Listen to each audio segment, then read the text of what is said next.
sans remonter à l'épisode de Creil que citait notre collègue, mais les épisodes de la dernière semaine, qui vont de la convention de l'extrême droite organisée par Marion Le Pen, Zemmour & Co, qui cible nos compatriotes musulmans comme un ennemi de l'intérieur, jusqu'à l'agression verbale dont a fait l'objet une femme qui accompagnait une sortie scolaire par un élu du Rassemblement national, une femme qui donnait de son temps pour aller à une sortie scolaire, pour accompagner des enfants, pour comprendre nos institutions. Je puis dire que c'est d'une radicalité républicaine.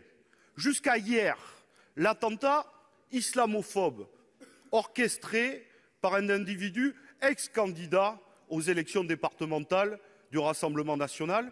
Nous sommes dans un climat malsain et délétère envers nos compatriotes de confession musulmane et en particulier les femmes musulmanes qui portent le voile. Voilà dans le contexte dans lequel nous sommes.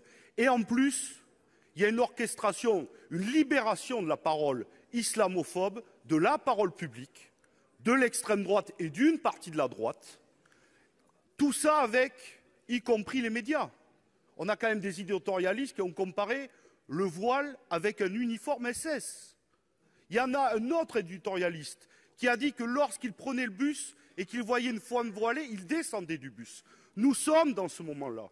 Il faut arrêter cette stigmatisation parce qu'elle renforce le communautarisme que vous voulez ou que vous voulez censé combattre. C'est la même pièce, les mêmes côtés. Cette haine et ce rejet de l'autre renforcent la stigmatisation, le repli sur soi et le communautarisme. Il faut donc parler d'une voix claire et forte, liberté, égalité, fraternité. Évidemment, nous avons un combat commun, mais qui est une autre question. Et moi, par rapport à la société de vigilance qui conduit à une société de délation, je préfère une société de confiance et du vivre ensemble qui veut vers un monde de paix. Je vous remercie, Monsieur le Président.